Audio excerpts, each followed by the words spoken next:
All right, let's call our meeting to order and stand for our pledge. Flag. Attention, salute. I pledge allegiance to the flag of the United States of America and to the republic for which it stands, one nation, under God, indivisible, with liberty and justice for all. Do a pause first. Moment of silence, please.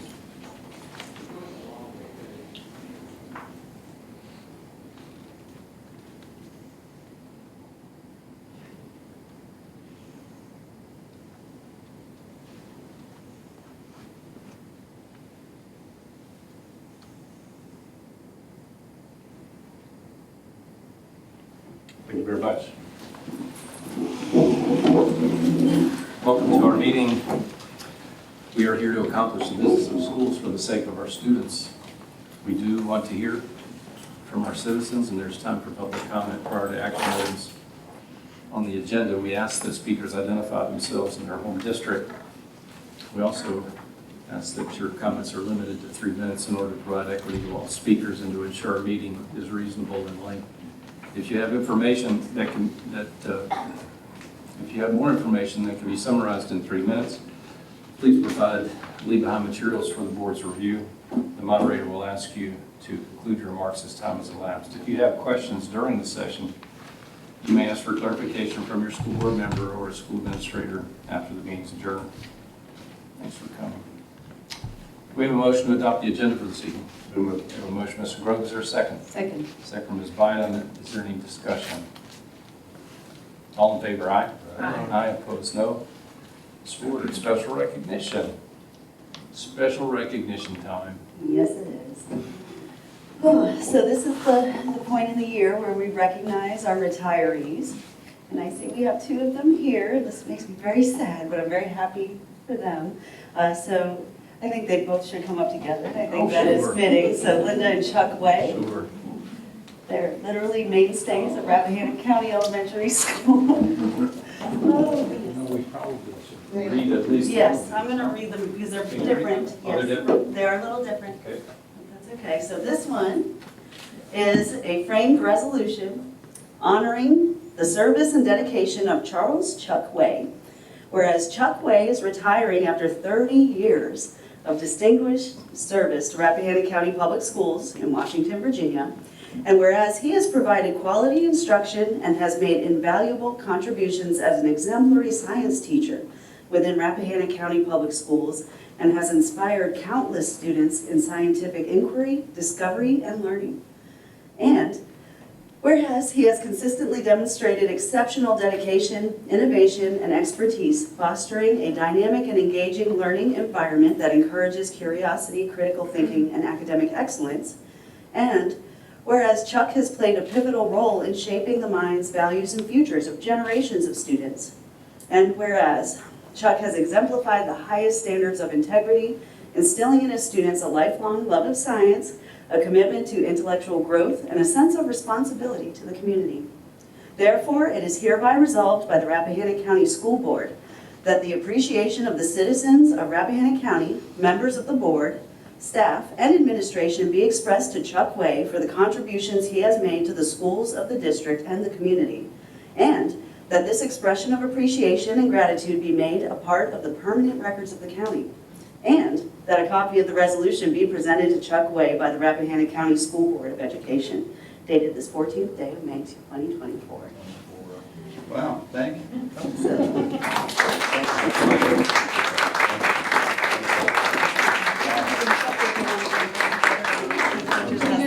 Just because, yeah, you're such a team. Yes, this one's a little different. Linda, resolution honoring the service and dedication of Linda Way. Whereas Linda Way is retiring after 30 years of distinguished service to Rappahannock County Public Schools, whereas she has provided quality instruction and has made invaluable contributions to the education and well-being of countless students of Rappahannock County Public Schools, and whereas she has demonstrated unwavering commitment, professionalism, and passion in her role as teacher throughout her tenure with RCPS.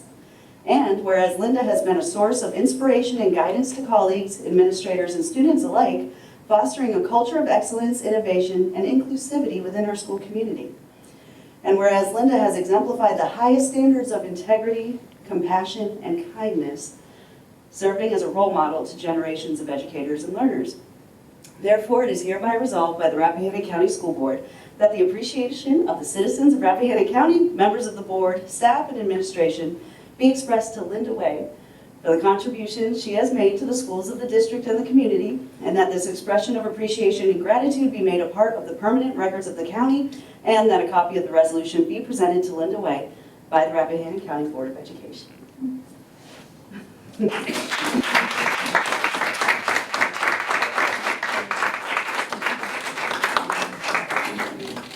Maybe we can get you to Yeah. come here. Yes. Can the board come here?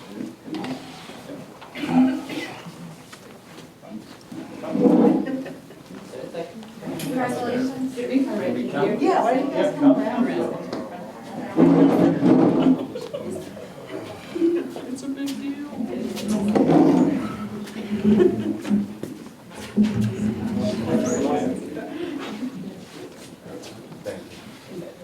This is a huge blow. Fantastic. Everybody look here. Ready? 1, 2, 3. Get over here. Perfect. Thank Good? Wait, one more. One more. Wait, we got one more picture. One more picture, sorry.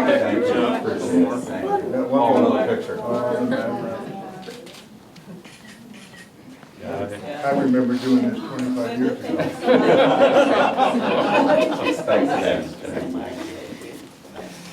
And Barbara's. Yes, we have one more to read. She's not here to accept it, but, All right, well, I'll take a turn. You take a turn. All all right. Barbara's not here, but we'll make sure she gets this. A resolution honoring the service and dedication of Barbara Gore. Whereas Barbara Gore has served, Should be. dedication. The letters got smaller. Has served as dedicated bus driver for 35 years. I know. Transporting students safely to and from school, extracurricular activities and events with care, professionalism, dedication, and whereas Barbara has been a trusted and familiar presence in the lives of countless students, providing not only transportation but also warmth, kindness, reassurance on their daily journeys to and from school. And whereas Barbara has demonstrated skill and proficiency in navigating various road conditions, traffic patterns, and safety protocols, ensuring the well-being and security of all passengers aboard the school bus. And whereas she has demonstrated unwavering commitment to the safety, well-being, and comfort of the students entrusted to her care, going above and beyond the call of duty to ensure a positive and secure transportation experience for all. And whereas she has played a vital role in fostering positive relationships with students, parents, and school staff, serving as an ambassador for the school district within the community, and therefore it is hereby resolved by the County School Board that the appreciation of the citizens of Rappahannock County, members of the board, staff, administration be expressed to Barbara Gore for the contributions she has made to the school of the district and the community, and that this expression of appreciation and gratitude be made part of the permanent records of the county, and that a copy of the resolution be presented to Barbara Gore by the Rappahannock County Board of Education. And we'll make sure she gets that. 35 years. Thank you. Almost 500,000 miles. Yeah, that's a lot of miles. That is, I just figured it up, it's almost 500,000. Half a million. Half a million miles. Woo, that's a lot. Wow.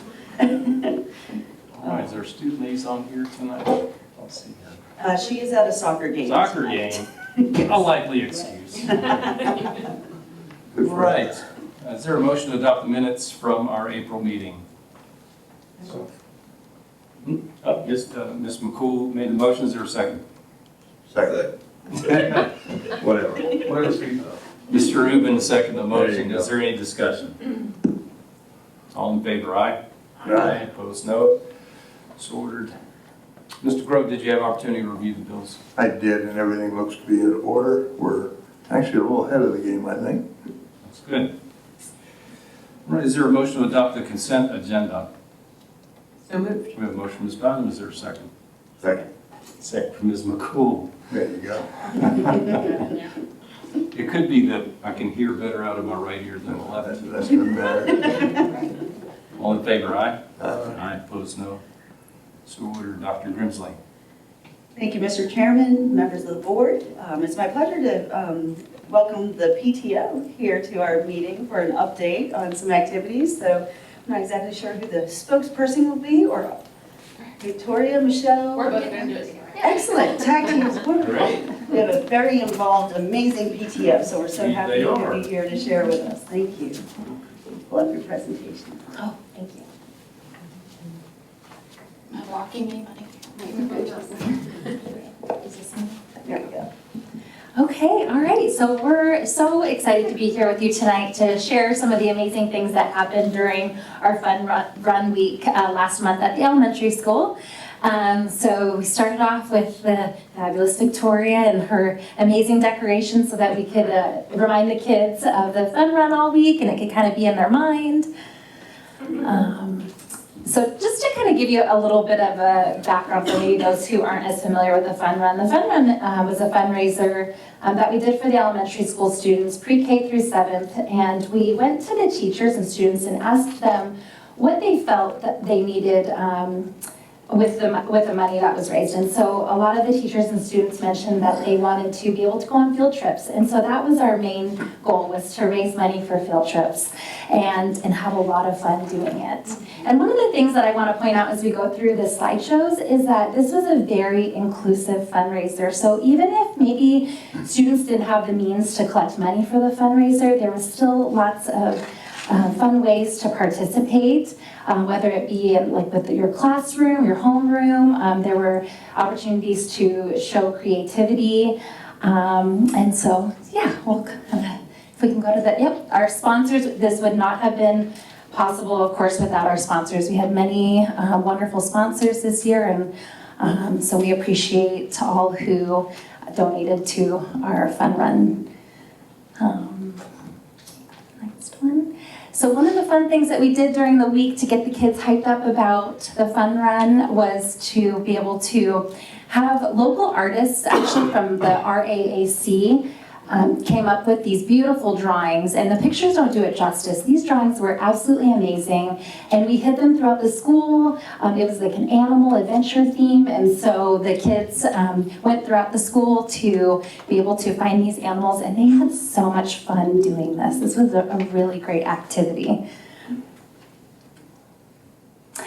Just for registering online, kids got a popsicle and a sticker, so you didn't have to raise any money. You just had to go and register online, and kids were able to get this prize throughout the week. We had what was called like a weekend prize, so if the kids got $150 in donations or got 3 new donations over the weekend, we actually had s'mores for them in the courtyard, so the kids really enjoyed that. All right, so this was an opportunity to show off the kids' creativity.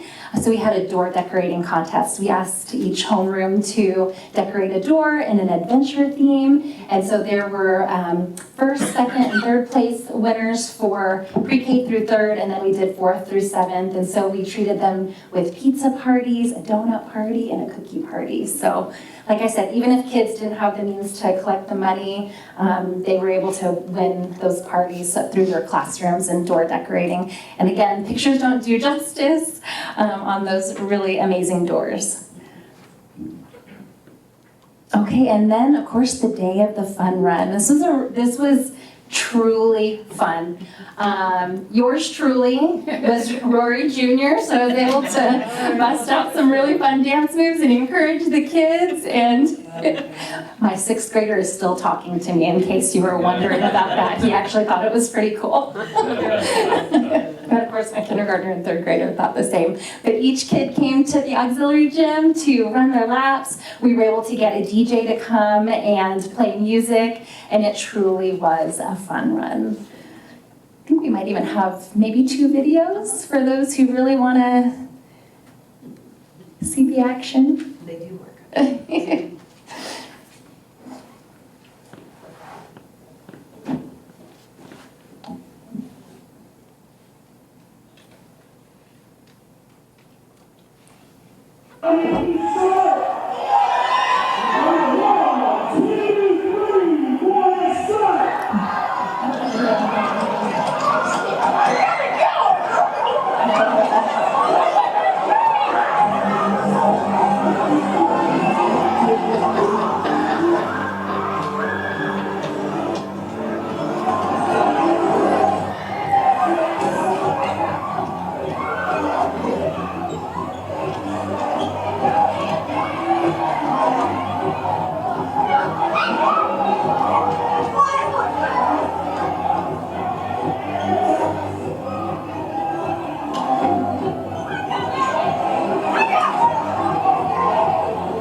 Oh, you are a good dancer.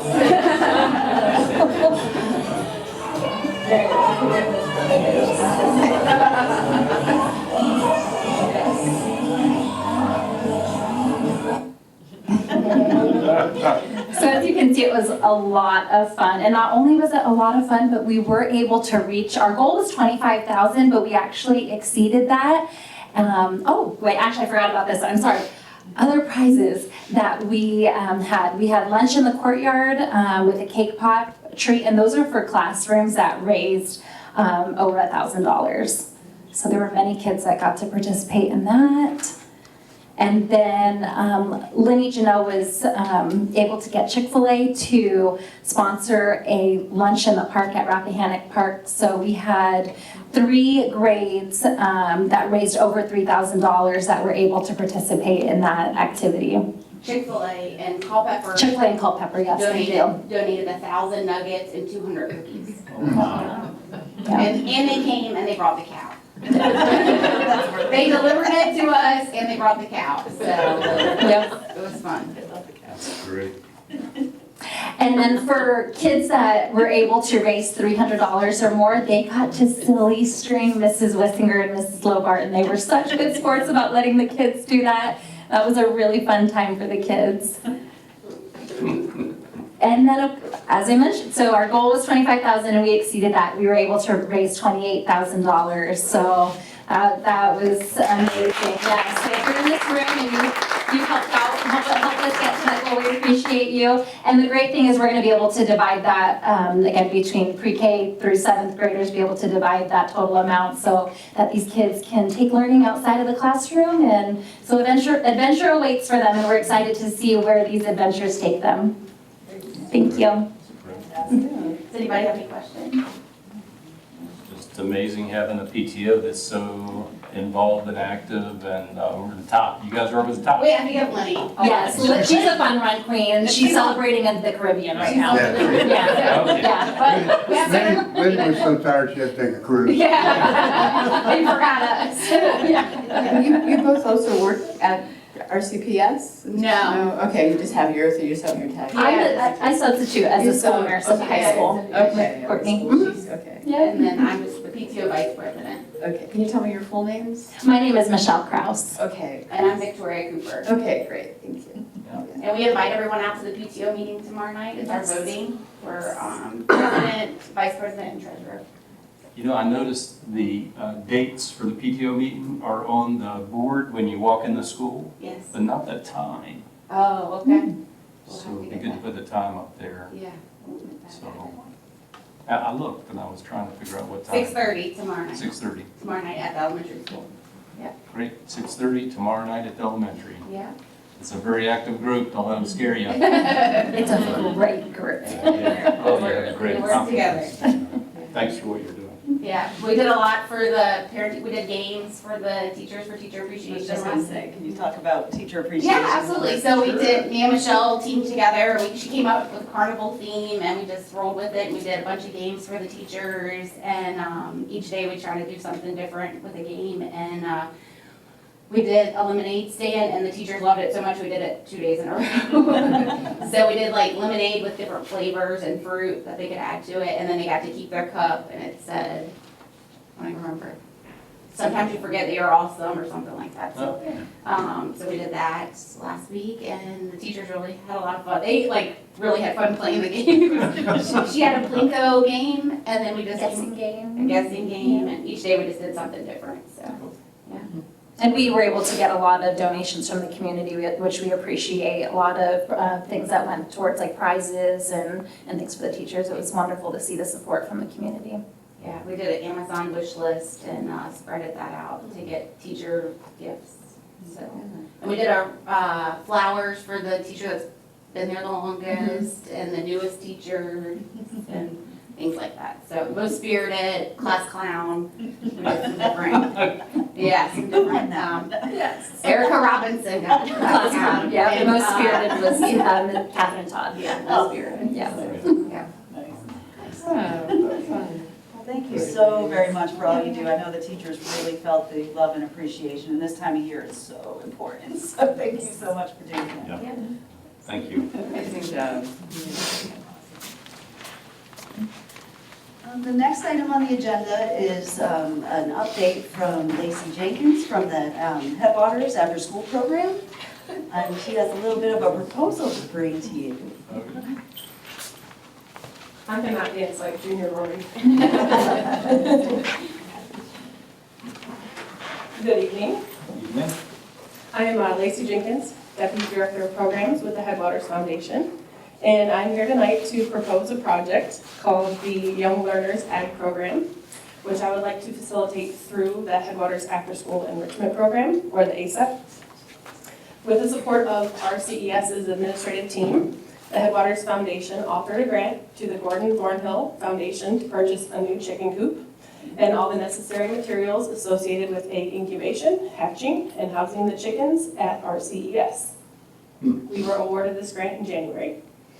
Rappahannock County is historically backed by generations of farmers, agricultural practices woven into its community fabrics, and various programs like the Future Farmers of America, Farm to Table, and Coop to be Fed. As we work together, we've combined our missions and goals for the outcome of this project to directly support continued education for RCS, students served through the after-school enrichment program, and perhaps one day, the whole school. The learning that will take place with this project goes beyond simply hatching and housing chickens. In support of programs such as the My Future program, we will piggyback on financial literacy skills such as marketing, entrepreneurial practices, buying and selling products, investments, money management and budgeting, and public speaking. They will also learn what a full circle business model looks like. Additionally, we have the opportunity to implement life skills through caring for animals, feeding, watering, cleaning to an extent, and being responsible for keeping the wheels turning. Other RCPS programs, specifically FFA and its initiatives, foster the agricultural roots of not only our schools, but the entire community. And the inspiration behind the Young Learners Ag program were programs like FFA. We have the unique opportunity to reach students as young as kindergarten, which could spark a love for agriculture, animals, and the community for RCS primary age students. It was brought to our attention recently that the Rappahannock County School Board Policy JHC-R states, pets in school due to safety and health concerns, not at least of which is allergies, fear of certain animals by some students and staff members, and the risk of spread of disease such as, but not limited to, avian influenza.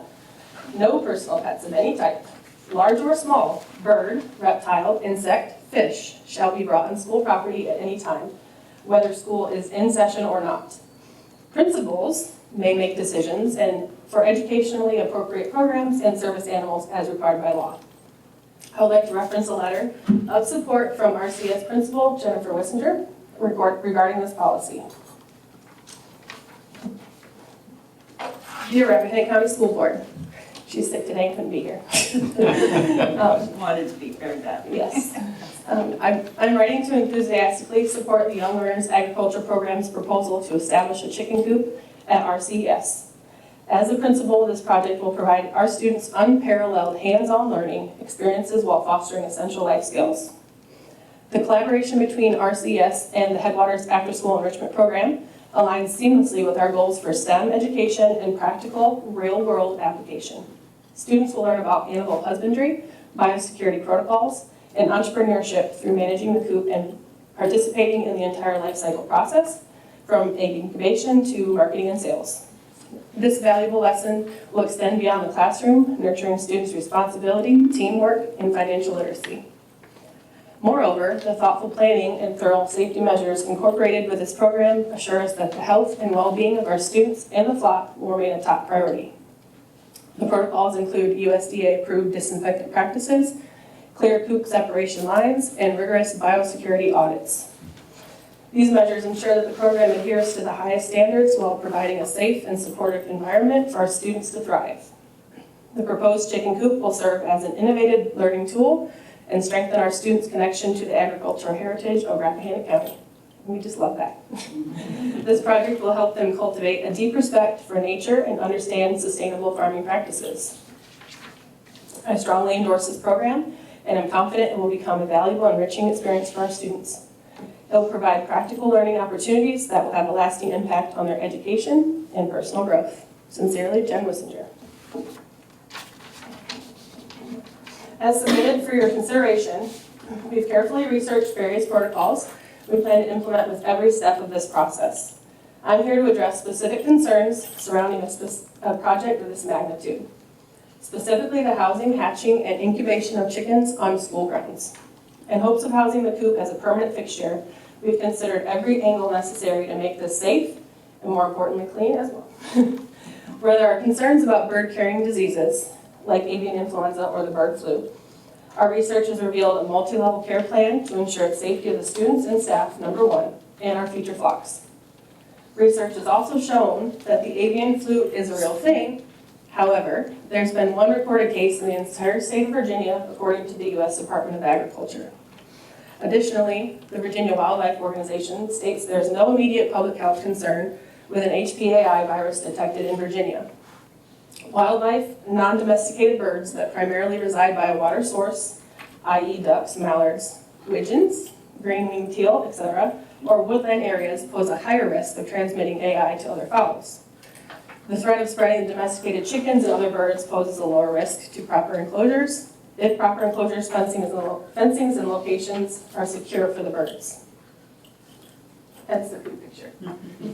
So that's the exact coop that we have purchased, and an external fence will be around that as well, so they will not have access, outside predators won't have access to our chickens, and we will only have, headwaters will have access to the external gate to get to the coop. So they'll be very protected as well as to the outside. To my knowledge, there have been many previous years of chicken hatchings at our CPS, in fact, programs surrounding it.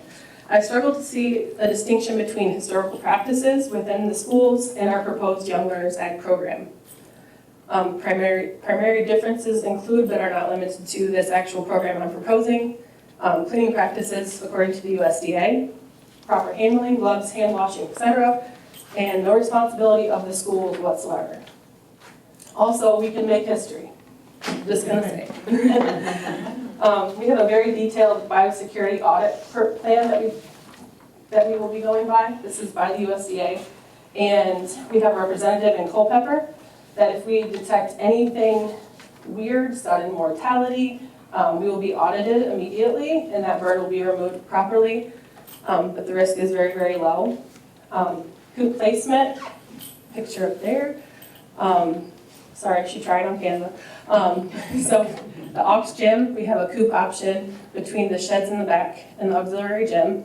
Also the corner of the playground, it would attach to the corner fencing and also the courtyard. Fun fact, a similar model is in a DC school system. They have a whole chicken training for flocks in school specific to gardens. It's actually really cool. So they say it's a great way to engage students in school gardening, and chickens often attract students that are otherwise not interested in gardening and generate excitement among the entire school community. Additionally, chickens provide students with an opportunity to better understand how to properly care and establish a positive relationship with animals, and they have an entire template of training for chickens.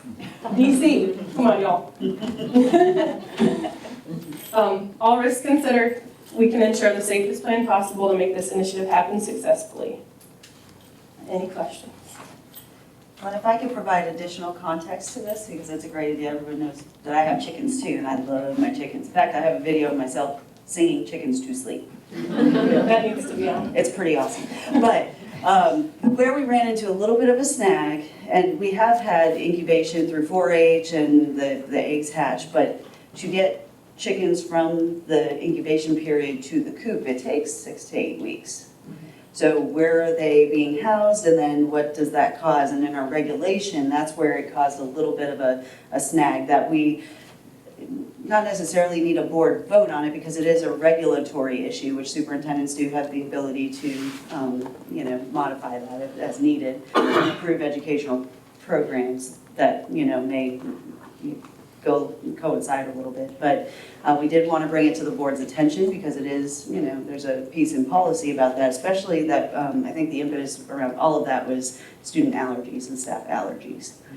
And that precipitated the need for that kind of a policy. If there were a student that came in contact that had specific allergies, they would need express permission from parents to even be around them.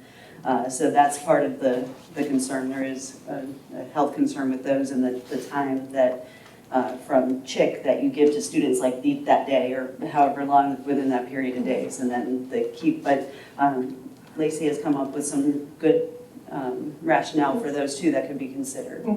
I didn't hear you talk about that period. So we have 2 options. If there's a place within the school, we could house them to do that. Maybe a classroom. I don't know if there's somewhere in the high school, or I have a place in my house that they won't have exposure to any outside fowl at all. It's a heated building that's ventilated, and they would have the giant galvanized bin that they would be in. I've done many, many hatchings at my house, and they would be safe, and they could return to the coop. But that takes away from watching the growth of them and taking care of them too, Yeah. and all of that, which is part of the educational experience. Right. So you can see we're trying to just, think about all things as we, I fully recommend the project too. I think it's awesome, and I think it really fits in. We just have that snag of policy that we need to make the board aware of, and we have to be sure we have safety protocols and permissions in place for students who interact. So I see the plan and the options for the coop, but again, where would we plan to have the incubation and until they have feathers to go to the coop? What's the plan for that? Do we have a plan? So there's 3 options. So Well, yeah. if there's, they were talking about certain spaces at the elementary school where they could be Right. housed for Where would we times. put them at school would be my question, because that's where we prefer to have them, Right. so. So it'd be either in the courtyard, they said, and Ms. Wissinger had a couple other options too, I believe. As far as the coop placement? Yes, not the coop, I'm Or sorry. the coop. Where they're housed The- as they're growing up, they'll need their house. The waterer with all the baby chickens in it. Yes. Right now it's in my house. But those are things that we can talk about if we have a space in the school. What would it look like, a classroom? Would it be an actual room, STEM lab? I'm not really sure. How many birds are you talking about? Our- 14? The coop can house 14. Yes, not. You could put them in a closet. Yeah. I mean, seriously, you It could. won't take It's up, more. right, it's not full scale every classroom, so that's important too. Right. Scalability is 14 chickens. Yeah, so it's not a lot. Huge. So STEM lab makes sense, and maybe the farm to table classroom near the courtyard. I mean, there's areas that we can look at for that. I'm not that concerned with it. But if we did have parental concerns about coming in contact, STEM and the STEAM lab, every student goes through there. So we have to be very careful about making sure we consider that. You would need to put up you'd need to have a heat lamp and go We have from all there. that. So you'd We have have to have all of it. electricity somewhere. And then the only other question I have is about timing. So typically, this happens in the spring, so do you have a plan of when you want to start executing your plan here? I was hoping this spring. No. This current. Right now? I was hoping, but, there's policies that we have to adhere to. Well, I mean, the kids are on their way Kids are about to out. leave. Right, it would Right. be, So you probably wouldn't start hatching eggs until the first part of September, would you? right. It'd be fall for sure. Okay. First part of And they September. would be housed in the school or at the coop in the summer. They would be sold, that's the marketing part Yeah, yeah. and advertising, sales. And kids would do all that exchanging. It's good. It's a good program. Why move we accept this? You know, Well, and we don't need a formal motion, but just consensus from the board that it's okay to move forward. I'm in favor. I think it's important to adhere to the policy that there are students, especially younger students with serious like egg allergies, and that's, so I think that the courtyard is for everybody. It would be, if they're in a place in the courtyard, I would like to make sure that we don't have anybody feel that they can't go into that space, and the STEAM lab is for everybody too, and I'm a little bit worried about the amount of space that they have to run around, like, we've had raccoons grab chickens through there, and They have an external fence as well. they have four, they have double fences? Yes, And there's a and 3-foot electric gap fence, between the or- privacy fence and the coop run. Okay, and that's an electric fence or snakes? A privacy fence. Okay, just a Yeah. privacy fence. Yep, and then the coop fence would go under the ground, buried rocks, all that stuff. So they'd be secured from underneath. Yeah, so if Maybe, that's, is there an opt-in or an opt-out form for kids? Well, this is through the after-school program, so it'll be run, yes, so that in that case, it is opt-in, so signing up for that program. So right now, our idea is only the after-school kids would have access. To get a school-wide yes from parents might be a little difficult, but we might get there eventually, so we gotta start somewhere. It's a good start. You might get more kids in the after-school program. We'll take them. It's a great idea. There you go. I appreciate you bringing it. Yeah, It's a great idea. thank you for your time. Anything else? So as I just want to be sure, so we have consensus to move forward, it just with all of these considerations with upholding the policy. So we're not really shifting our policy, just following the parameters within there to be sure that everyone is kept safe. Okay, so I'm hearing a green light? Yes, green light. Yeah.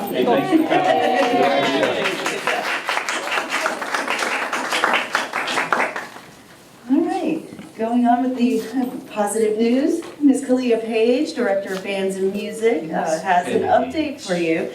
Some of you may not know this, but when we hired Kalia, I also tasked her, not that she didn't have enough to do, building a whole program from scratch and really getting people involved in the music, but she also had to coordinate what ideally the Fine Arts Academy might look like with what we have here and what she's experienced. So she's here to present what she's visualized. Hello. Happy Tuesday. I have a PowerPoint I made. Oh, there it is. There's Riley right there. So I just kind of want to talk to you about the ideas for the Arts Academy that's coming up. And so we can go ahead and get started. So I just wanted to start with a quote. Fine art is that in which the hand, the head, and the heart of man go together. As I read that, it really resonated with this program. So. All right, so let's talk about some statistics, the facts. Students who take 4 years of arts and music classes score an average of over 150 points higher on the SAT than students who take only 1/2 year or less. And a recent study showed that arts education experiences reduce the proportion of students in school receiving disciplinary infractions by 3.6%. I definitely see that, and I have been asked by many educators outside of music education.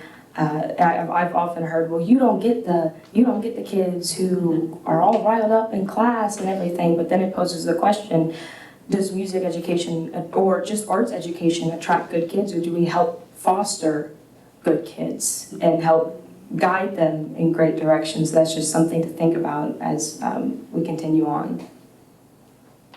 All right, the overview. So kind of just an overall statement of the Academy. The Arts Academy will be a program that will foster the growth and continuation of the arts. It's an interdisciplinary, collaborative, and experiential learning community that prepares students for a lifelong career, passion, and/or appreciation of creativity through the arts. So what I feel is important about this program is that we are not training kids and hoping kids to be young Mozarts. You know, we just want them to form a lifelong appreciation for the arts. I tell my seniors who are leaving all of the time that although they're not going to school to study music, I hope one day when they're adults and they're driving on the road and they see crazy people with signs that say bake sale and car wash for the band, help raise money for the band, that they see that and they appreciate that. And that will be with them for the rest of their life. So we have a couple of goals for the Academy. One, to foster the growth and development of students willing and wanting to better their craft. To involve and serve the community, engaging them in the arts. And I have examples of all of these things for the PowerPoint.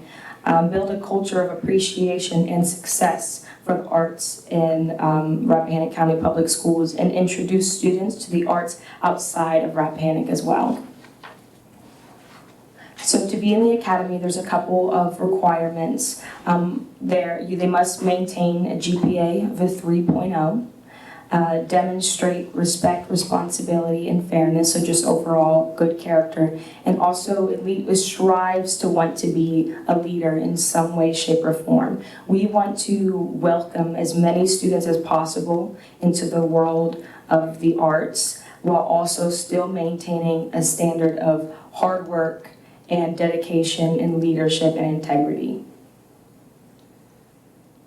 So just a look into the Academy, I think what's really important is that there is two aspects. There's the classroom aspect, the curricular, and then also what's happening outside of the classroom, the co-curricular. So curricular, the students will be required to take 9 arts-based classes throughout all of high school. So as 8th graders, they are only allowed 1 elective. So really what that means is they have to take an arts elective every single semester except their 8th grade year. The 8th grade year, they are allowed 1. What's really cool about the program, and this was with a lot of guidance and feedback coming in, is it was decided, at least in the beginning stage, that there are no specific tracks. So it's not like there's a music track and there's an arts track and the theater track. I believe it'll make more well-rounded members. And so they don't have to just stick with band. They could take a music class, and they could take a theater class, and they could take an art class, and they could just jump around if they wanted to. It allows for further appreciation for more than just their discipline. Probably technical issues. Oh, yeah, not this. Thank you. There we go. It's a trick question. Sorry. So, and that also goes hand in hand. I want the Academy members to really know each other. I don't want it to just be the art kids and the theater kids and the band kids. I want them all to interact and create really great things with each other, which is why there's going to be no set tracks in the beginning. Disciplines include art, music, theater, and creative writing. That's the goal here. I'm very excited about that last one. Co-curricular. So members of the Academy will also have certain hours or credits for outside of the classroom experiences. So that can be internships, that could be private lessons, that could be community work.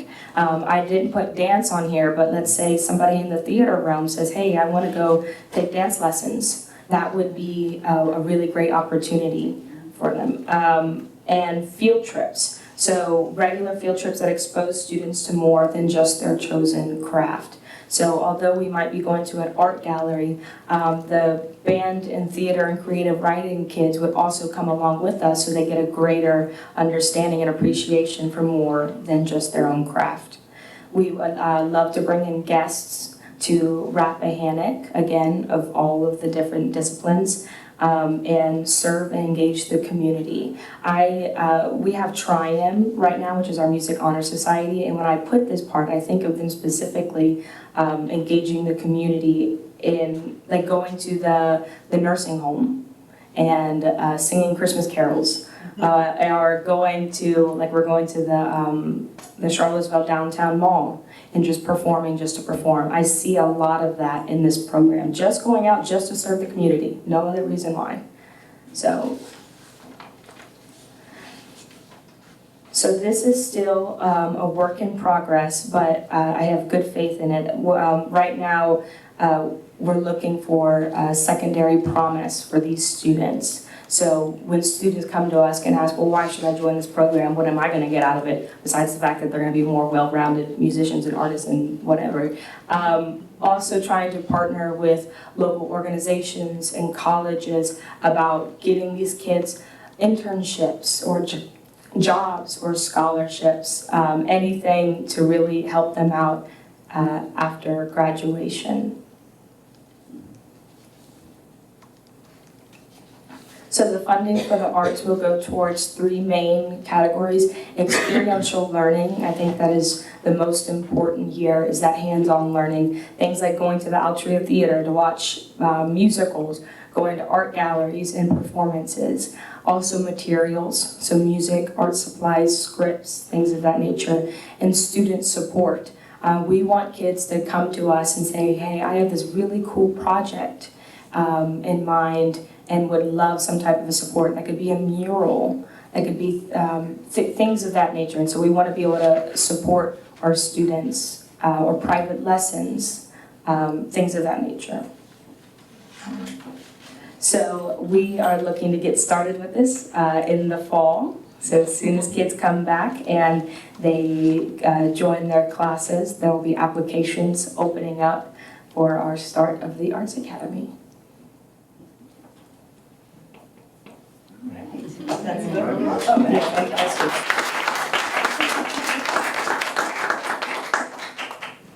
So, any questions from Ms. Page?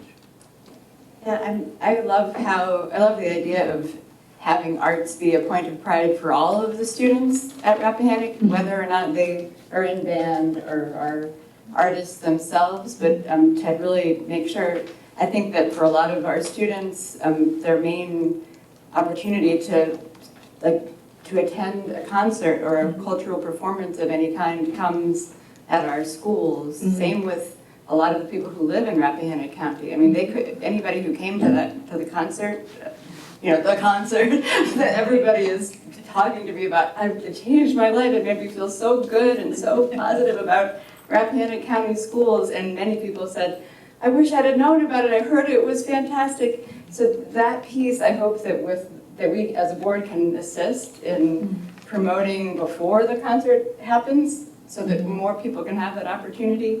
And also to make sure that all 700 of our students or 800 of our students get the chance to not only hear and see the music, but learn how do you behave if you come to a concert? How do you appreciate that your other students have been doing?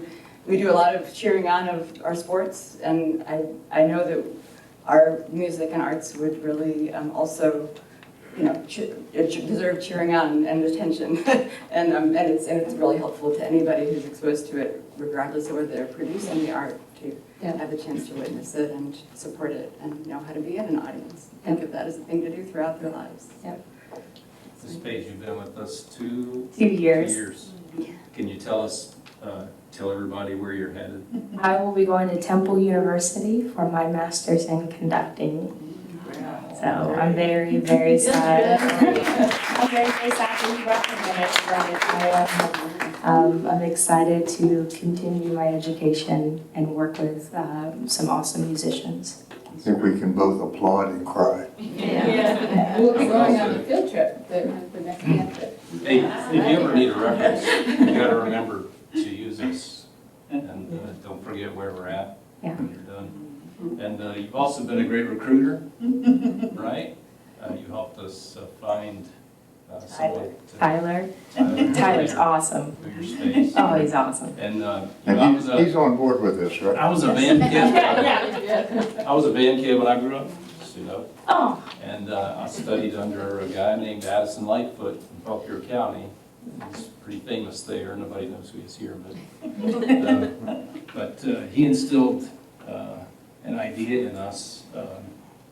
It was passion. And it wasn't just passion for music. It was basically a passion for whatever it is that you're setting your mind to do. And I got it through my education in the music program.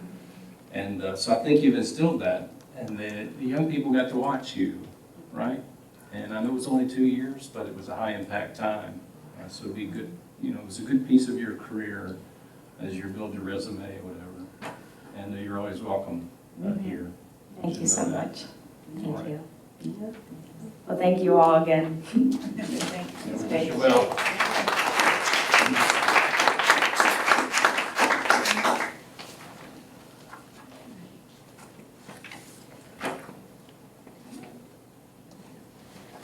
All right, item 4.4, Ms. Karen Ellis, our Academic Services Coordinator, is here to talk to us about the Virginia Literacy Act.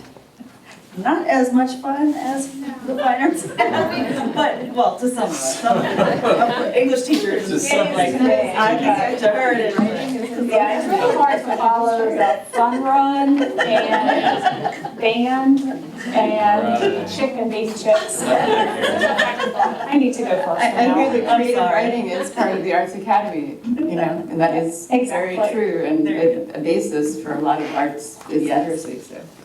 it's not lost on So us. I appreciate that you guys give me the opportunity to speak tonight. I'm going to kind of give you a literacy update of where we are in Rappahannock because there's a lot happening and it's fast and it's furious. So next slide, Virginia Literacy Act.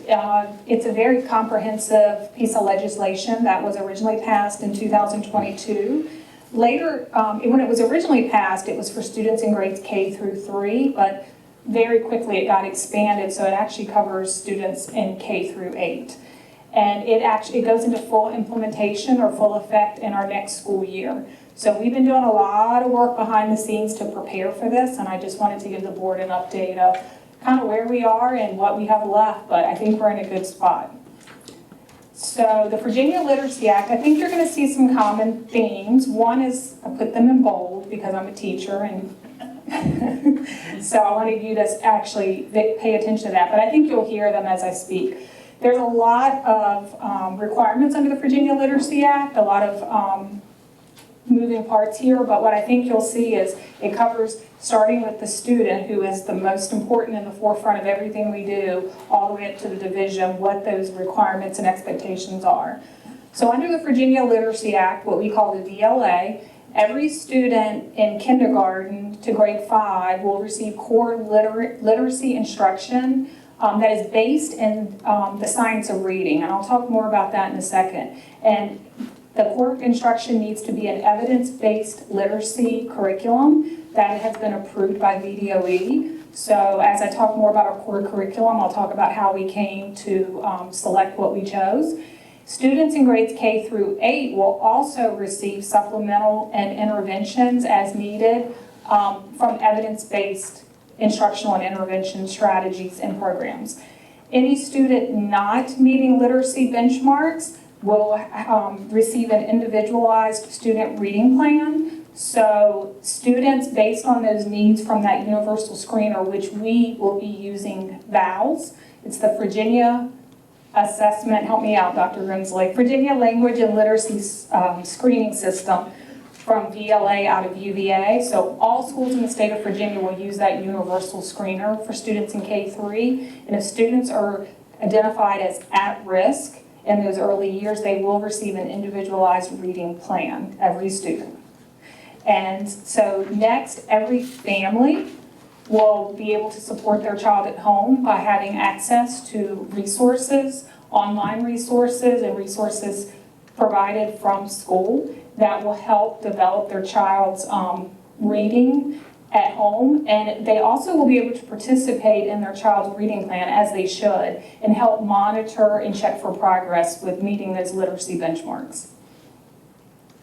Every teacher will be expected and required to use the evidence-based literacy core curriculum, as well as use the VALS literacy screener.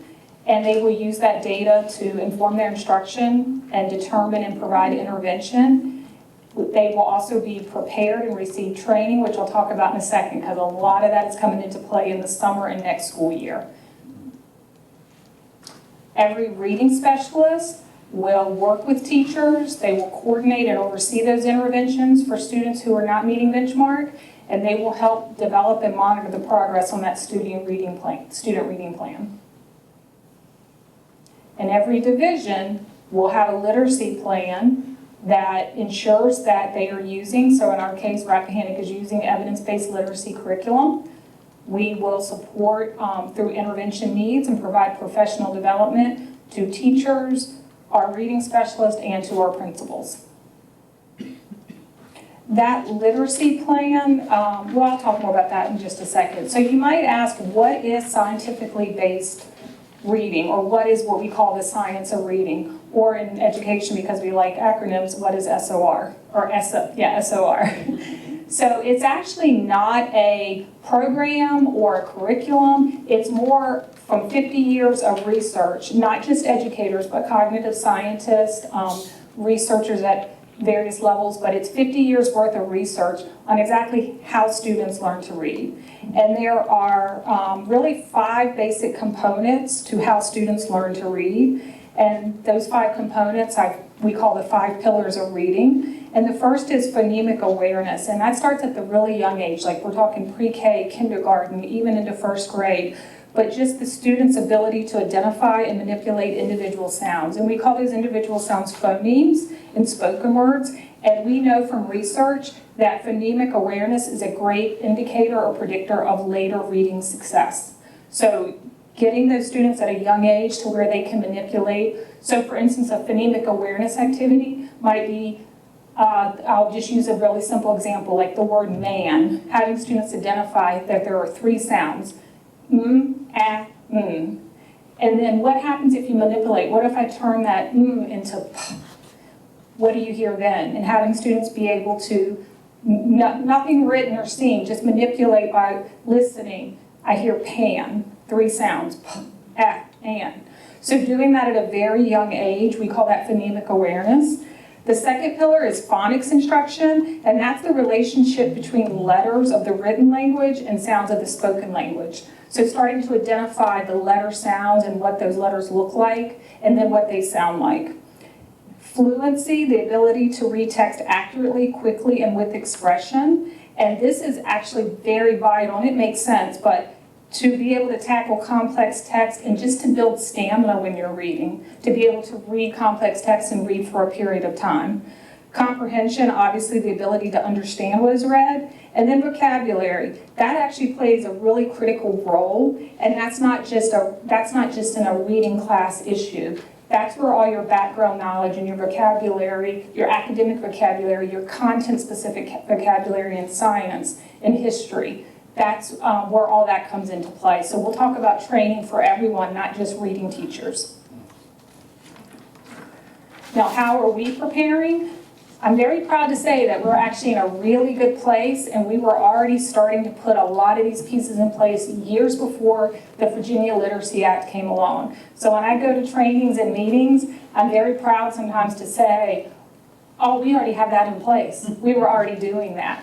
And I'm talking larger divisions, and they're kind of like, wow, because they're behind the 8 ball, or they're not quite where we are. But we've already put in a systematic phonics and phonemic awareness instruction at the elementary school in those early grades prior to VLA. We use Heggerty phonemic awareness routines.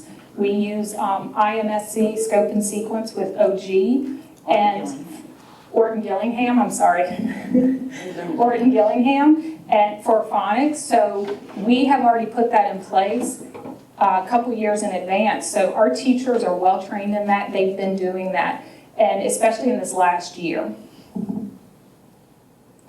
Training is already underway. Catherine Todd, our reading specialist, is amazing, and she has a very good understanding of the science of reading. She's been doing a lot of training, and she still is.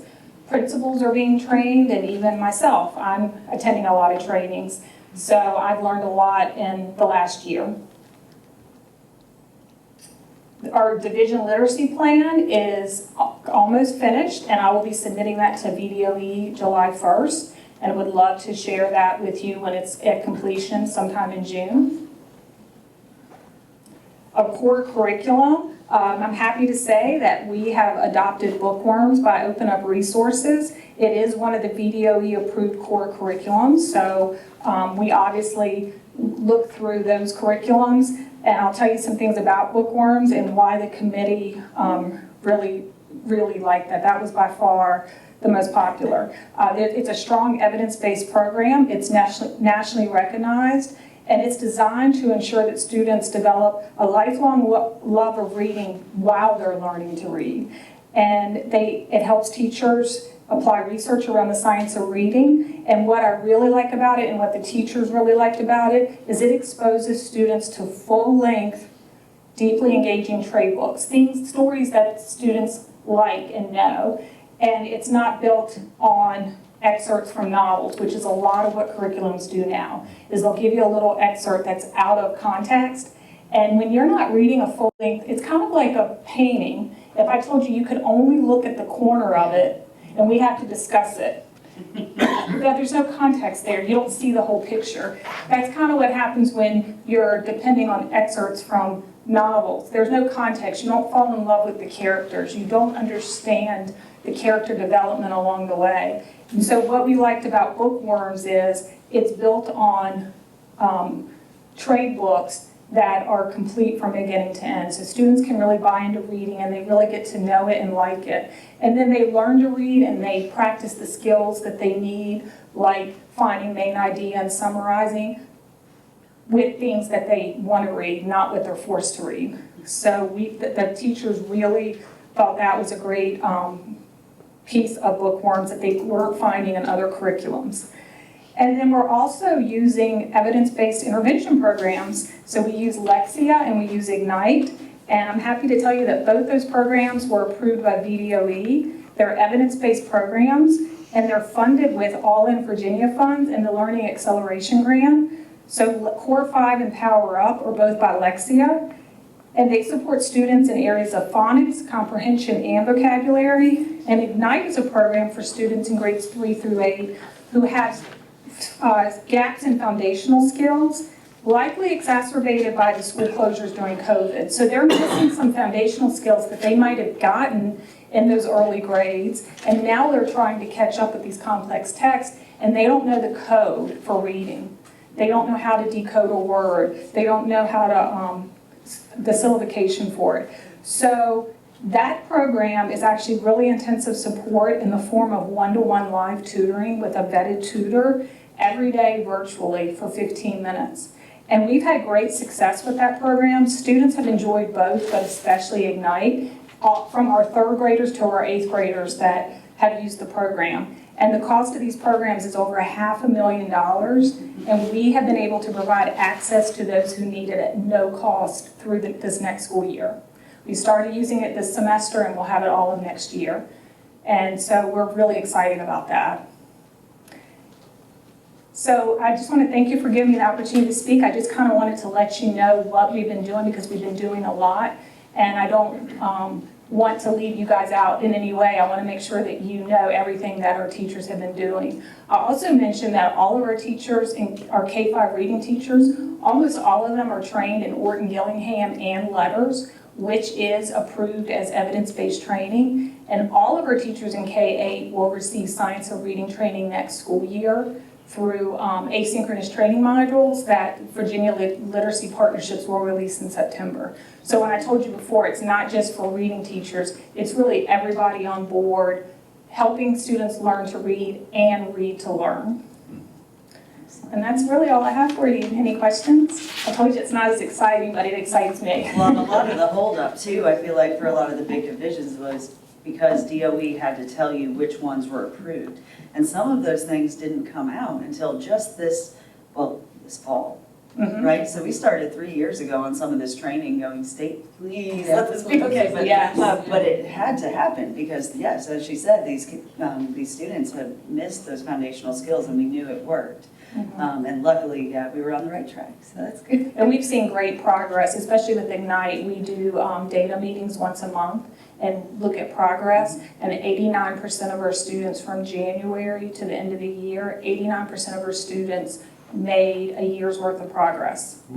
The ones that didn't either started a little bit later or maybe there was some attendance issues in there, but 89%, they were thrilled with that. And actually, can I tell them? Yes, go ahead. So we secured 138 spots when it first came out in January. And it was a heavy task because teachers, we had to modify schedules. You had 15 minutes live with a tutor every day. So in the middle of a semester or a school year when schedules are set and you're telling teachers, but these kids need this, they were trying to figure out, and everybody did it beautifully.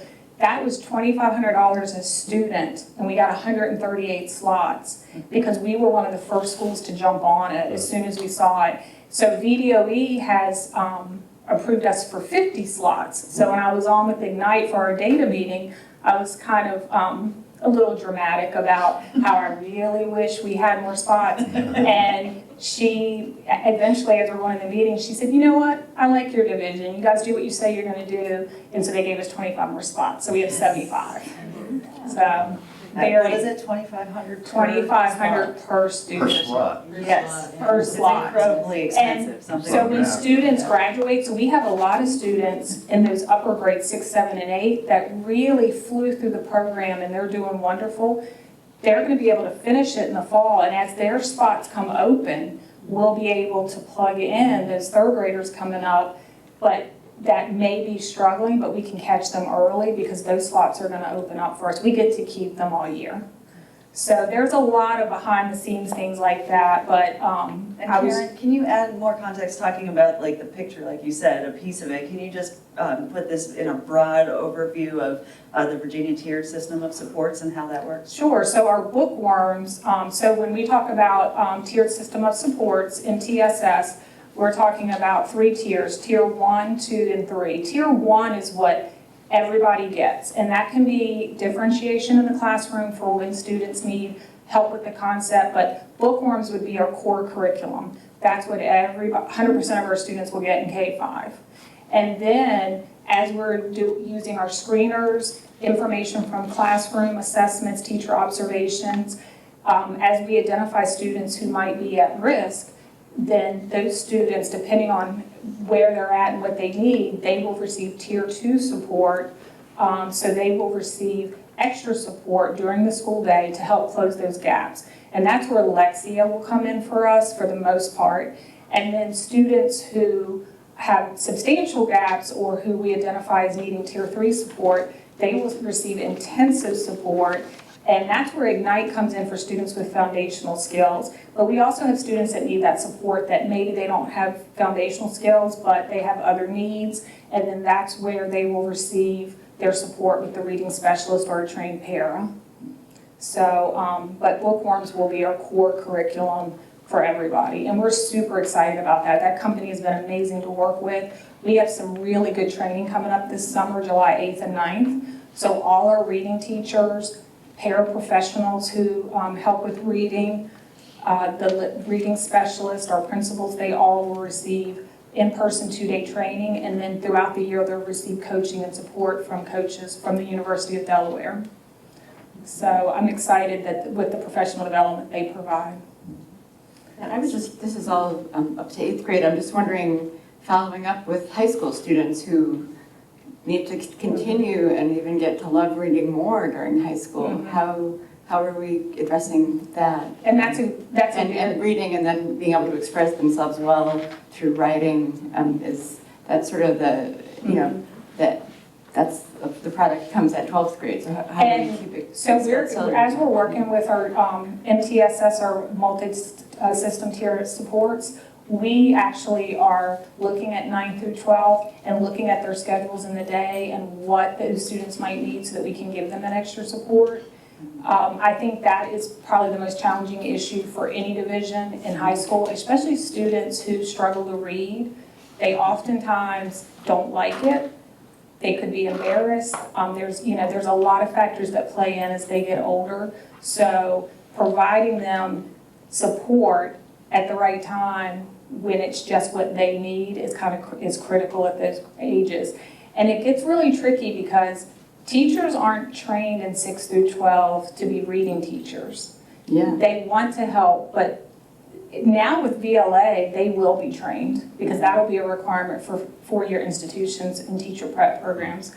But some teachers, they were trained for English and for analyzing novels and writing, and so that's one of the pieces that's really important about this training under VLA. Right now it goes through 8th grade, but how do we help those teachers help those students? Right, and the other piece of that is really systematically and intentionally looking at the tiered system of supports. And I keep nudging her to bring that up because that is going to be a system-wide articulation that we have in every domain. So you're going to hear us talk about what are the tier supports we're providing in academics and behavior and attendance. So you're going to hear us talk that way, and we're going to be able to train and clearly articulate what that means, what it looks like. We're going to schedule off of that, knowing what our data is now and having collected all of this, so we know how many tier 2 are entering 6th grade and how we're gonna have to build that schedule to ensure that they get those supports, because after 4th grade, it's going to take 4 times as long with those interventions, at least 3 to 5 times a week at 90 minutes for any of your core academics. That's how long it will take. So how much time do we have in a school day? How much time can you expect your teachers to be able to do these things? So we really have to be extremely intentional. If we really, which we do believe in the science of reading and the science of learning and the tiered system of supports as the best practice model. It is one of the most clearly articulated and well-researched models to use. We have to be very intentional about that in every domain. And I just want to bring up, you talked about scheduling, but I'm, as you know, I'm not a fan of the block schedule that we have at the high school, because it can allow a student who comes from 8th grade, having maybe struggled to get to that 8th grade standard, that student could have a whole calendar year or more of not having any literature in their schooling, because they might not be taking any English class in the fall semester and then in the spring semester. I would love us to think in the context of literacy and of building our readers past 8th grade, really about how can we have students doing core reading and writing all the way until they're 18, so they can easily access their feelings and emotions when they're writing their college essays, or when they're applying for a job, or when they're getting ready. I really love hearing this and love seeing this close attention to K-8.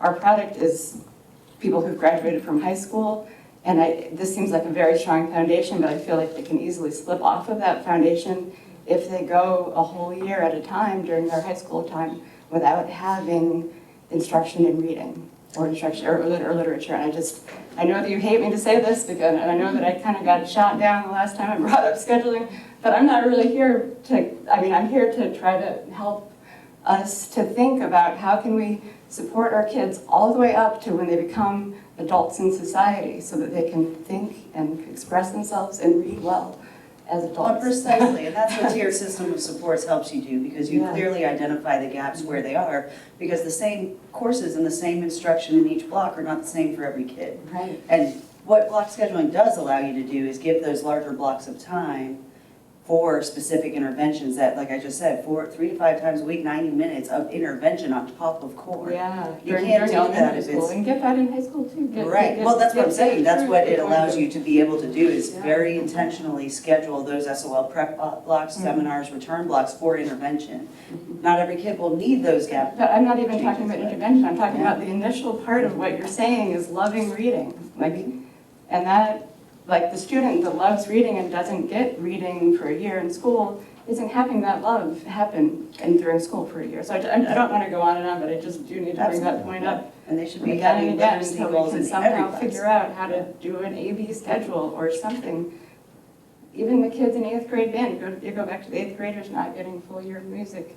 If they had an A-B schedule, they could have band twice a week all year long instead of for just half the year, and it would be better for their development in music as well. And I will throw out, I think the emphasis too is not just on reading in English class, it's reading across the curriculum. So it's building background knowledge when you're in history, and writing when you're in history, and writing when you're in science, and how to write to your audience. So if you're writing because you finished a lab and you want to do a lab report versus a persuasive essay. So I think part of that too, I hear what you're saying, but I don't think this is just an English issue. This is across the board. Absolutely. Yeah, and I think it's a good start K-8, because if 80% of our students or more are successful in K-8, we're not going to see those huge gaps in 9 through 12 like we're seeing right now. Like I said, really, due to COVID and other factors too, but if we shore up what we're doing in those younger grades, it's going to pay off in the late end of that. Really appreciate this. What are we using for identification? So in K3 we used, we're going to be using, used to be called PALS, this year it'll be called VALS, but it's a little more comprehensive. So that'll be the K3 universal screener that all schools in Virginia use. And then I'm actually in the process now of meeting and learning about some other screeners that can be used in the upper grades through 12th grade. Great. So there's a couple out there that I've been meeting with people, and researching with different schools. I met with someone from Loudon yesterday who was very helpful. I find that these school systems, they are willing to share and they like to talk about. So I love to meet with them and find out, what do you like about this? What do you not like about it? So there are some other screeners out there for older students, but K-3 Virginia VLA requires we use VALS. And it's pretty comprehensive. If it's similar to PALS, it is. Yeah. It's similar to PALS. It's got a few more pieces to it, and it really hones in. It's more of a diagnostic, not just a screener, the student's at risk, but what are they at risk for? What is the specific skills that they have deficits in? And it's backed with data. It's backed with data. And then when you go and you provide your tiered supports at levels 2 and 3, you can really hone in on what student A needs versus what student B needs. So it's more comprehensive in that regard. But it does take a little bit longer to give. It's 3 times a year. Anything else? So the smaller school districts are more agile. That's, Definitely. we have the ability to Yes. to adapt. I'm glad we guessed correctly a couple years ago. A year ago, I think we were getting a test in here with Ms. Wisinger and Ms. Todd were. Yeah. Active awareness routines. Yeah, good day. They're better at it than I am because we're both reading specialists. Anyway, All right. thanks for making All it right. exciting. I try. Yeah, so I heard that the state has a budget, They do. because I heard somebody, one of the legislators was bragging about the funding for the Virginia Literacy Act, and part of me, while I'm listening to Karen, of course, and I'm like, how much is that going to cost? Because it's a lot of training that has to happen, right? And I'm wondering how much, they said they funded Virginia Literacy Act. I'm like, well, I wonder how much Rappahannock's going to get funding the Literacy Act, and since it's still brand new, I don't think we know any. Well, and the interesting thing about the funding, when this rolled out as part of the All-In Virginia Plan, the governor did provide schools with funding that did not filter through the LCI. So we actually got a floor of funding, whereas had it gone through the LCI formula and through our calc tool, we probably would have gotten around $21,000. But because they went the other way, we got $150,000 last year to start implementing. That's good. We'll get 20% of what we need. Yeah, that's how it usually works. So that part is helpful. We've finally gotten into the Virginia Tiered System of Supports cohort. I've been wanting to get into this for 8 years because the state sort of has a lockdown on all the resources, all the training, until you get into and apply to this cohort model, then you get to, so for 8 years we've been trying to get in. I keep advocating at the state level when I'm in my state meetings that we know this is best practice and you're trying to fund this for all the schools and make us do all the Virginia Literacy Act. Open up that repository and the trainings, if it's best practice for everybody. Why do we have it on lockdown? Yeah. So they do keep bringing that up through Virginia Association of School Superintendents. It definitely needs to be It's unlocked. still not. No, but that's why so many districts will share with you when you say, hey, you've been through this, show me your stuff, you know? So we can start building that. It does look differently in every district, but it is absolutely essential if you're going to close those gaps. Good advocacy. So Karen, you made that exciting anyway. Good job. Thank you. She You has gotta ways try to to get go. on the agenda before PTO next time. I'm definitely gonna change that. Or music. All right, well, thank everyone for that. That concludes the superintendent reports. Thank you, Dr. Grinsley. Moving on to reports of headwaters, Representative. Yeah, I have a report. Let me see. The big news, in case you haven't heard it, the sad news is that Executive Director Brittany Giannoli is departing from Headwaters. We applaud Brittany. As you all, maybe if you don't know Brittany, she was a graduate of Rappahannock Schools, and we were all very proud of her before she became the director of Headwaters, and proud of seeing her career path as a social worker eventually. And we're proud of her for taking on this next adventure as well. So we're grateful for her service. And there are interviews ongoing for her replacement. And the reassuring thing when we spoke is that she is still staying in Rappahannock County. She's not moving to Philly or anything. So we will have her. She'll be on contract to help train the next director and help fill in gaps, and will definitely be involved with the fall festival as well. That's a commitment that she has made. It's just having a smooth transition for such a vital role, these vital roles in our community is very, very appreciated. And that's that. I'm about to cry. Okay. The after-school enrichment program is going to have its end-of-year celebration on Thursday, May 16th at 4, and we, as school board members and community members, are welcome to attend. There'll be food and music and fun. It was really fun last year. Enjoyed it, or last semester. Headwaters is working with the public schools on planning the Spark Summer Program. Lacey Jenkins and Jenny Capsa are leading the charge on planning field trips, enrichment activities, and workshops. The program enrollment is closed. There are 135 children who I think signed up very quickly as soon as it opened. And it's an all-day program, which is a vital need for many of our families. Headwaters also published a comprehensive list of summer camps. There's lots of opportunities in the county and around the county. That was sent home to all the families, and it's available if anybody hasn't seen it yet. It's a nice long list with links to places you can have fun and learn and be exposed to new things during the summer. And the Headwaters Board will be voting on their new strategic plan in mid-June, and it will go into effect July 1st. And we can expect an update from the Headwaters Board, I think in the next meeting, in the July meeting, two months in the July meeting, perhaps. Lots of opportunities for collaboration, and this is a 3-year plan that's being developed. And that is what I have. We thank you for your service to Headwaters in our community. It's been a great ride. Do you remember the first time that you came and talked to us about our mental health situation? Do you remember how? I do. What year was that? Do you I'm a remember? social worker. What year was that? 2018? Yeah, yeah. So 19 or 18 20? or 19, I think. Yeah. It was right before the pandemic. Yeah. Well, It was good timing, they Great all time. approved it.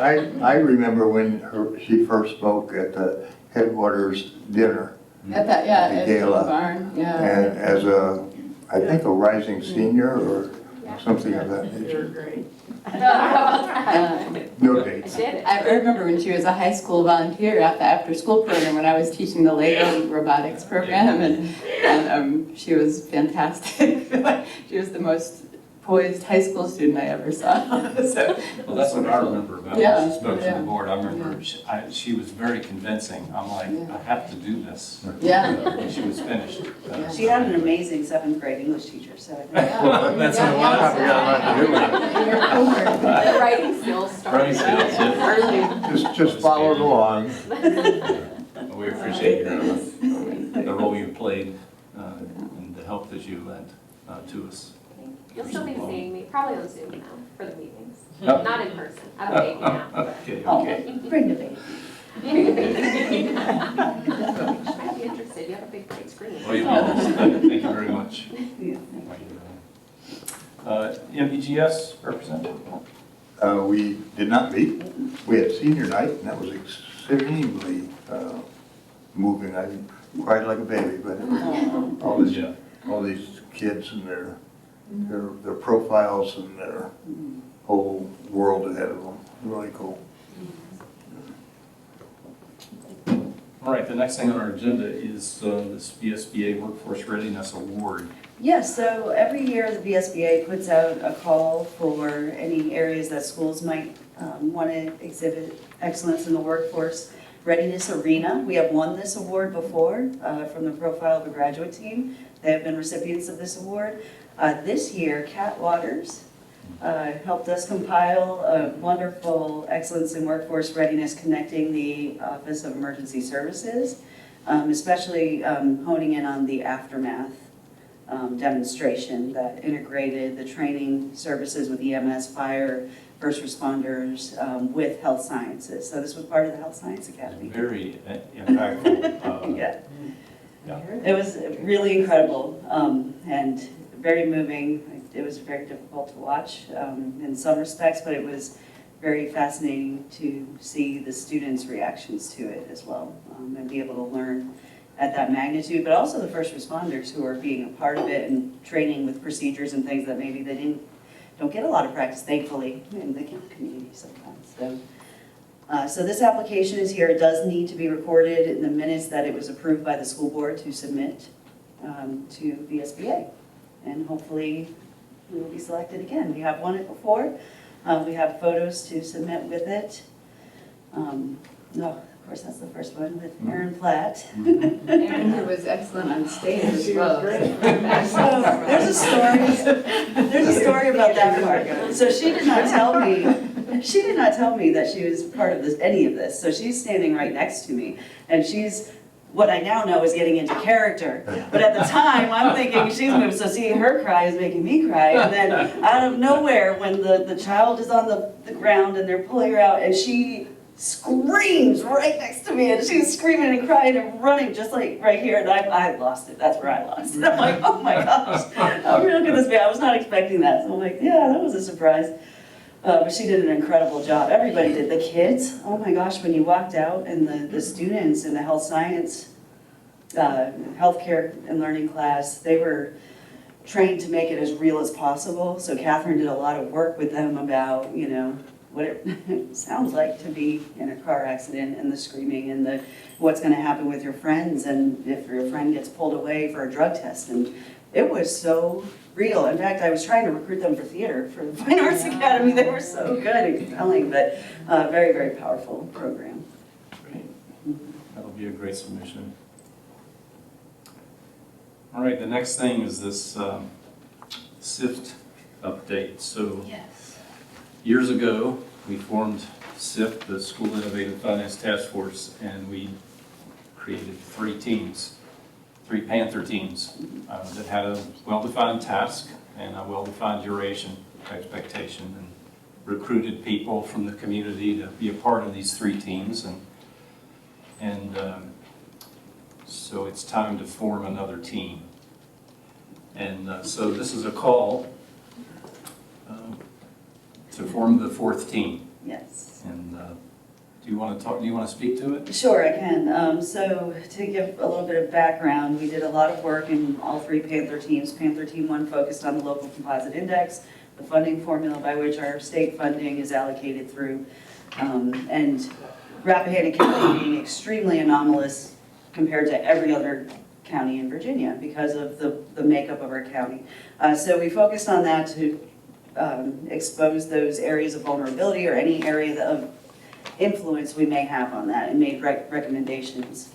Panther Team 2 dealt with the state funding formula in itself, and I see a couple of members of that team that were on that with me, where we actually went through the calculation tool of every single district in the state and tried to find any areas in the state funding calculation tool that maybe some districts were getting supplemental aid, some weren't. And that's where we exposed the supplemental basic aid cap issue, and that's how we found that in Panther Team 2. And that has been a contention point that we've been advocating at the state level to try to lift as seemingly a very simple fix to a very inequitable issue. But it's proven a little bit more difficult. This infographic we put together is an update of the SIFT work.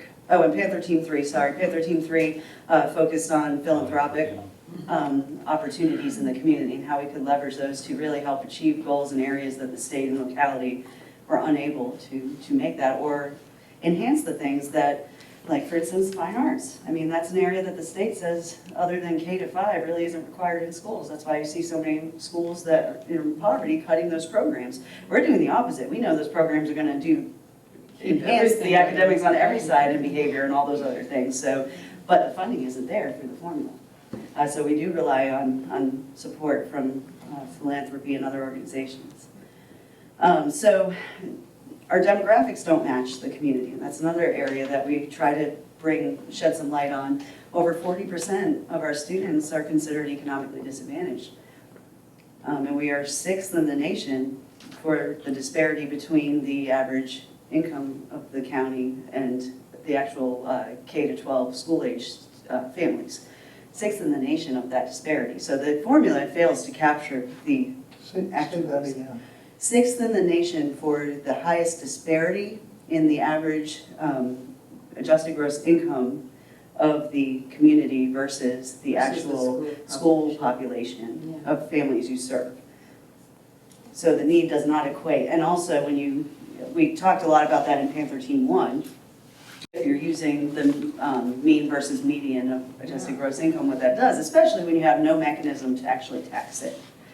So they may, you may have some wealthy folks who live here that drive that number up in your numerator, in your LCI calculation, but what that does is drive your local composite index to the highest it can be. We're at the highest, so that means we get only 20%, well really 17% of what we need to do what the state tells us we need to do from the state and the federal government. So that's the struggle we have. We're very unique from any other district. So we tried to update this to show, using what the General Assembly commissioned themselves, the JLARC report. It's an incredible report, and it really is well done. One of the best that the commission has put out, I think, that makes the argument for economies of scale, smaller schools, spend, their percentage of costs and the amount they have to spend per pupil is significantly different than larger school districts. So we put this little map together. It was a graphic from the report. We are here. See that dot way up? That's where we are. So our expenditures are a lot more. Also, the conference budget, which pretty much did pass, that was what was passed, with a couple of modifications, but it would still look similar to this. The conference budget is good for all public schools, but Rappahannock, on this graphic, you can see we're red. Everybody else in the whole state made out pretty well with the conference budget. We did not. So it's really eye-opening when you look. See, so I know one of the delegates on the floor this past time as we were advocating for this said, well, that's a one-off. Well, yeah, it is, because we are so different, and we are the only ones that the supplemental basic aid cap affects. We are the only ones. The other county that is impacted by this does not have a cap. They receive 3 times the amount of money we do and have 3 times less kids. So that is a huge disparity and very inequitable, and we're not stopping until Richmond hears us. So that's what Panther Team 4 is going to be about. So here's the thing, Panther Team 4 needs to have the type of public volunteer that can advocate and understand these types of facts. Yes. And be adamant and I'm not sure how to play the Richmond game. I'm not going to be good at it, right? But we need people that know how to play the Richmond game. So think about people that would be appropriate for this Panther team. It's going going to last a while, a year, probably, of strategy and implementation. We're starting now, because we're gonna have to do some work over the summer, visit, start talking to people. We're starting as soon as, hopefully within the next month or so, we get folks that want to start. We need to recruit. We look for people in the public that are willing to take part in it. It can be virtual, so we don't chase them out of their house, the meetings, but there's development of a strategy, there's multi-pronged strategy, and then there's going to be execution of the strategy. So, we had strategy meetings before when we approached all of this. We had board members and Mr. Weber was here with us in the school, and we developed a strategy the first time. That was a year and a half or 2 years ago. It's just nothing seems to be getting through. So think about who you can send a name to Dr. Grimsley as we try to form this team. Right? Forceful. I would not take off the table the idea of asking the board of supervisors to hire a lobbyist, because the JLARC stuff is going to go fast. We can't possibly keep up with it. We don't know who the players are until it's too late. If there's somebody down there who knows who's watching it all, I mean, none of us can be down there all. And I foresee that as one of the recommendations of the team is, first and foremost, but you have to vet those people, research who's going to have the connections with what the General Assembly outlook is right now. And that threw us for a little bit of a loop with redistricting this year, and we had all new representatives that we had to re-educate again. So it was, that kind of threw us for a loop on that front. So yes, we are going, I'm sure that's gonna be a recommendation. If that doesn't happen, what else, what other strategies? There's, as Mr. Mills said, definitely multi-prong and different levels of how we can attack this until it happens. And then we also have to think the JLARC report was designed to provide recommendations to the General Assembly to redo the funding formula. And they did. Well, no, 4.4% is about all of the recommendations they dealt with in the JLARC report in this budget cycle. That's it, so 4%. It's gonna be a lot. They said a 10-year strategy. plan, yeah. But if they do, mess with the calculation tool funding formula, supplemental basic aid may not exist anymore. So what other avenues can we make recommendations based on what they are saying? So aligning our attack strategy in what JLARC says, yes, because that was their own commissioned report. So yes, I need people that know how to play this game. I'm not a politician, I'm an educator, so I can educate people, but. Well, we also need somebody that understands our situation. Yes, That can promote our situation with the people down there. yes. But it's always good to study the tapes from the other team. Yeah. So we gotta know how to play the game. And so, because I was told in my district, I don't have the personality to play that game, right? Because it's a cutthroat thing. I don't think so. I don't think so. I think there's an expectation of ruthlessness. Yeah, I don't. Anyway, think about. You need a new job? Get the word out and try to figure out if you have a neighbor, right, who would be excellent at this thing, get the word out and get that name to Dr. Grimsley so we can form this up. Yes, that'd be All right. wonderful. And we'll put something out there too. We'll make sure we get something out on social media and a blast to parents and maybe in the paper. Maybe we can get a newspaper article. Yeah. I don't know. Maybe so. Thank you. If we can get those out there, that would be great, just that we're looking for folks to serve on this Panther team. Holly's been a big help putting these things together too, as far as trying to market our Yes, situation. and Holly- Thanks for that, Holly. It's It good looks so work. good. She designed this infographic. I told her, this is the information we need, and she always makes my dreams come to life so nicely. I know. Thank you. You should see what I gave her for Team 1, and then she turned it into something awesome. Do I get to take credit for that? Anyway, thanks for that, and let's recruit Yes. quickly to get started. We did plan a school board retreat, 6.3. School board retreat is planned for June, help me out, 18th? June the 18th is a Tuesday, 6 to 8 p.m. is our plan, and it's June 18th, and it's going to be in Larry's cabin, if he has electricity. And I'll turn on the generator. The dining room. So if you want to know the address of that, I don't have it on me, but it's on the 25 Bell website. Ridge Farm Lane, there it is. It's a public meeting. You're welcome to attend. There is going to be a facilitator. It's the same lady we had last year, Carrie? Last 2 years. Carrie or Kelly, I can't remember. Carrie? From BSBA. Carrie from BSBA.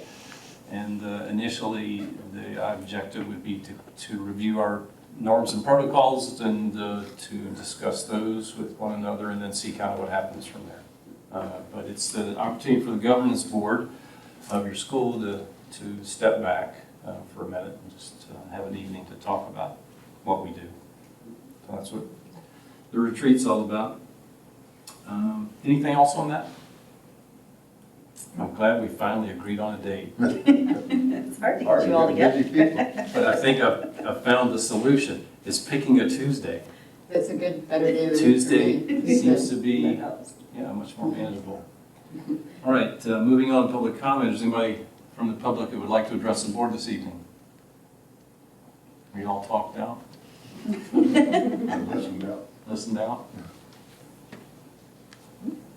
All right, is there a motion to approve the VSBA Workforce Readiness Award material? So we have a motion, Mr. Ubben. Is there a second? Second. Is there Mr. Grove? Any discussion? Great plan. I look forward to winning that day. I love that our first responders on the board are the ones that pick her. That's great. It was really cool at VSBA conference to see Rappahannock presenting, you know? Wasn't it? It was really Yeah, cool. very cool. We'll have to get Chris to come to it. Yeah. All right, all in favor, aye? You don't have to fly. Aye, opposed, no. So ordered. The policy updates were last month for us to read. We've all had a chance to review them. The policy committee, which is me and Mr. Rubin, put forth the motion to approve the policy changes. Come from committee, it doesn't require a second, actually, according to Robert's rules. Is there any discussion about the policies? All in favor, aye? Aye, opposed, no. So ordered. Most of it was changing school to school board, capitalizing school board. Instead of he did this, it's they did that, or whatever. They changed he, or put he/she. It's a whole bunch of lawyers sitting around how can we make money from the schools? Anyway, it was mostly nonsense. One more action item, I think back to our resolutions, I don't know that I heard a motion to Oh, approve those in the that's true. record. We skipped right over that. I just remembered. Yikes. So Thanks we for keeping me straight on that. There's a motion to adopt the resolutions for Mr. and Mrs. Way and Barbara Gore. So moved. We have a motion from Mr. Rubin and a lot of seconds. You want a second, Mr. Grove? We got a second. Which one? And our gratitude for their longevity here. All in favor, aye? Aye. Opposed, no. So ordered. Sorry for missing that. Is there any new business?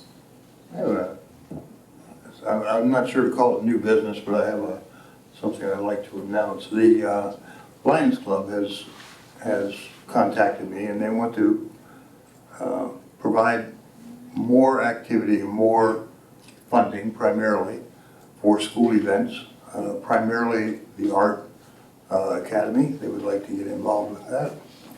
And they're also going to fund all of the sports physicals this year, or next year. For all kids that are going to participate in sports, Lions Club is going to fund those physicals.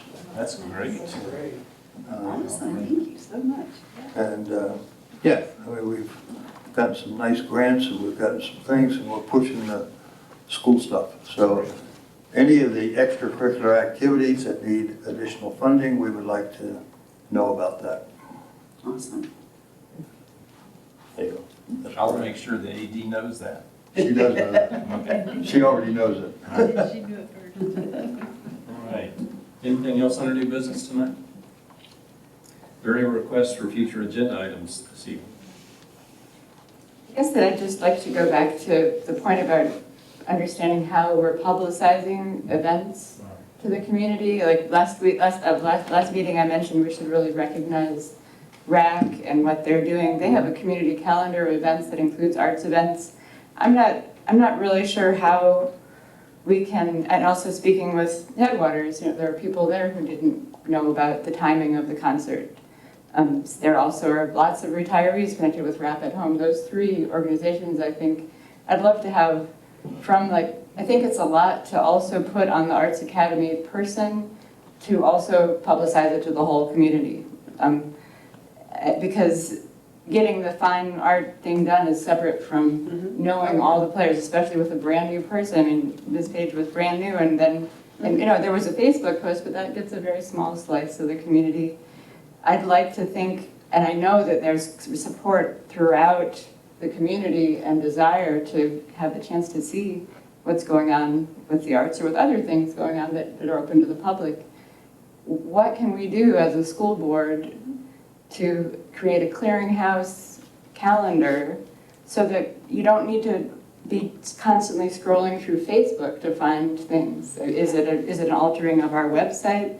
But it definitely is putting it out to those organizations that have a lot of attention within our community, especially RAC, especially Headwaters. And I think that Holly does a very, very good job of creating materials and maybe figuring out, maybe it's a very simple thing, maybe it's creating a new calendar, maybe it's utilizing something that we already have access to, but I hate to see an auditorium that's not 100% full, and then most of the people that I meet, oh, I heard that was a great thing and I missed it. I wish I'd have known. And that's really as much as I get that was fantastic, and I loved seeing it.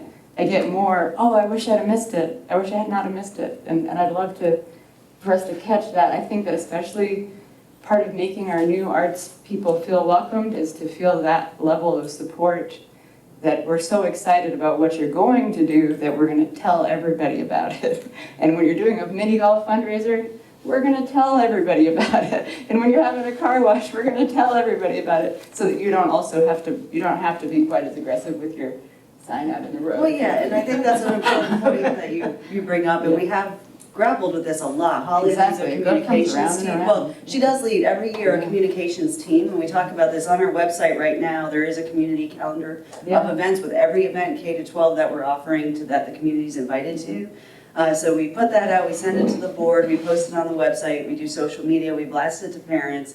But it is tough to get to everybody. It is, You know, and we need but help. letting We need people help. know, the paper can help us get that out, and organization, it's hard to take on the entire burden of reaching out to every single Exactly. place. With the communications committee, they try I know they to try. reach I'm not everybody. saying there's not but effort. If we can, The Yeah. paper has stepped up a great deal as well. Yes, so as You know, much with as their we can- education page. absolutely, so as much as we can help Retroactive. educate where to find the information, it is always available on the website. If anyone can reach out to Holly at any time, and she also leads the communications team with how we can get this information out. She has a lot of modalities she gets information out, and still we struggle to get to everybody in the community, and some don't have any internet or any, so other than door to door A and lot of people mailers. don't do Facebook. Yeah, so the newspaper, we did amp that up this year, so different ways to What do about the that. other newspaper? Because you guys don't tell me things, like I had no idea about the thing that went on at the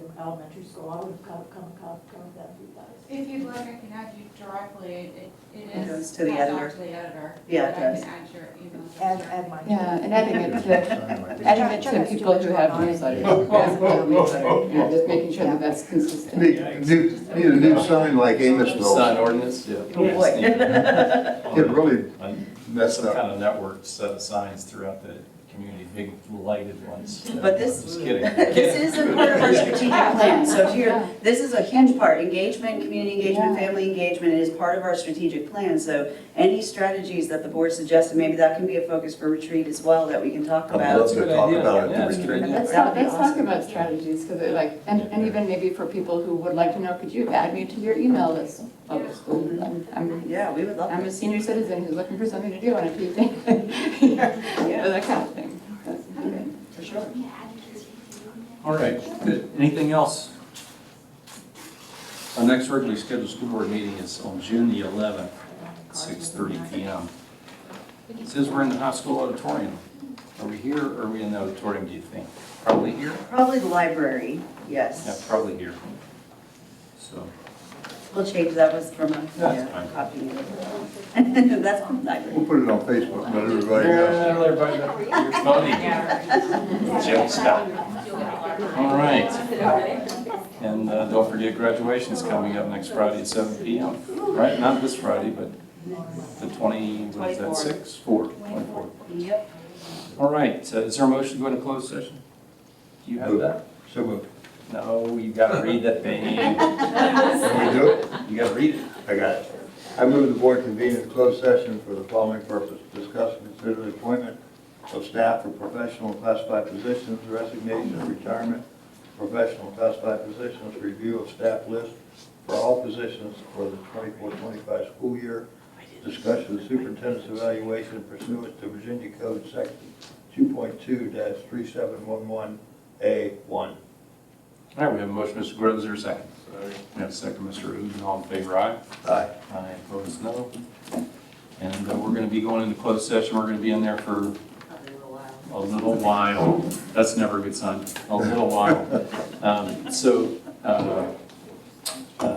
So I'm not sure when we'll be back here.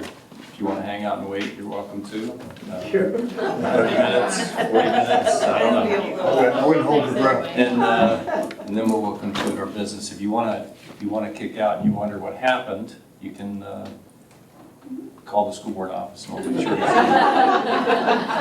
Tomorrow, not tonight. All right, thanks for coming, everybody.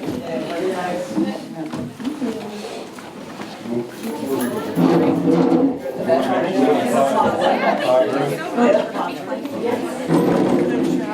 Back there, like,